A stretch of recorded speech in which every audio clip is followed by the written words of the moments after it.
எல்லாரும் நல்லா இருக்கீங்களா? இன்னைக்கான பதிவு, பிறருடைய குற்றங்களைப் பற்றி ஒருபோதும் பேசாதே. அவை எவ்வளவு கெட்டவை ஆனாலும் சரி, அதனால் எந்த பயனும் என்றும் விளைவதில்லை நமக்கு. அது நமக்கு எப்படிங்க பயன் விளைவிக்கும்? நான் அது விளைவிக்காது. அடுத்தவங்களோட குறைகளை மட்டுமே நம்ம கண்டுபிடிச்சு அதையே பேசிக்கிட்டு இருந்தோம் அப்படின்னா, அந்த வீடே வந்து பார்த்திங்கன்னா, மகாலட்சுமியே இல்லாம போயிடும் அந்த வீட்ல. காரணம் என்னன்னு சொன்னா, நம்ம ஒருத்தர பத்தி குறை பேசுறோம்னு வச்சுக்கோங்களேன், நம்மகிட்ட 1008 குறைகள் இருக்கும். அந்த குறைகள பின்னாடி 4 பேர் பேசுவான். நம்ம என்ன செய்றோமோ, அதுதான் நமக்கு பின்னாடி கடவுள் குடுப்பார் பார்த்துக்கோங்க.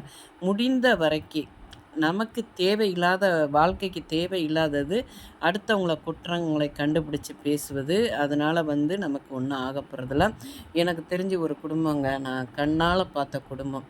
அந்த வீட்ல பார்த்தீங்கன்னா, எப்பயுமே பார்த்தீங்கன்னா, இது யாரையாவது பத்தி குறை பேசுறது, யார் வீட்லயாவது ஒண்ணு நடந்துருச்சுன்னா, அவங்களுக்கு அது அல்வா சாப்பிட்ட மாரி, அதையே அவங்க திரும்ப திரும்ப திரும்ப பேசுறது, அடுத்தவர்கள பத்தி தப்பு தப்பா பேசுறது, அடுத்த வீட்டு பெண்கள பத்தி குறைவா பேசுறது, இப்படியே தான் இருந்தாங்க. கடைசில அவங்க பிள்ளைங்க பார்த்தீங்கன்னா, அவங்க பிள்ளைங்களையும் உட்கார வச்சுக்கிட்டு அடுத்தவங்கள பத்தி தப்பு தப்பா பேசும்போது என்ன ஆகுதுன்னா, அந்த பிள்ளைங்களுக்கு புத்தியே வளராம அதுங்களுக்கும் மைண்ட் அப்படியே ஆயிருது. ஏன்னா, அவங்க வீட்ல என்ன நடக்குதோ, அதே மாரி தான் அவங்க வெளியில போய் அடுத்தவங்களுடைய குறைகள கண்டுபிடிச்சுட்டு, அவங்களுடைய வாழ்க்கைய வாழாமயே போயிடுறாங்க பார்த்துக்கோங்க.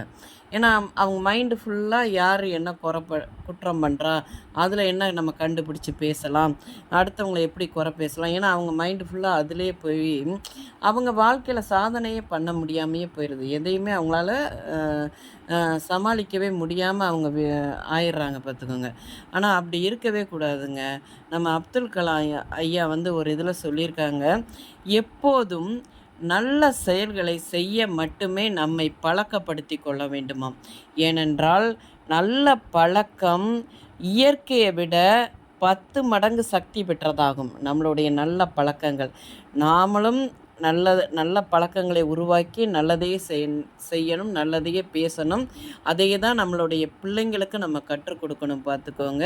இந்த பதிவு உங்களுக்கு பிடிச்சிருந்தால் பார்வதி வீட்டு சமையலுக்கு ஆதரவு கொடுங்க. ஓம் சாய்ராம்.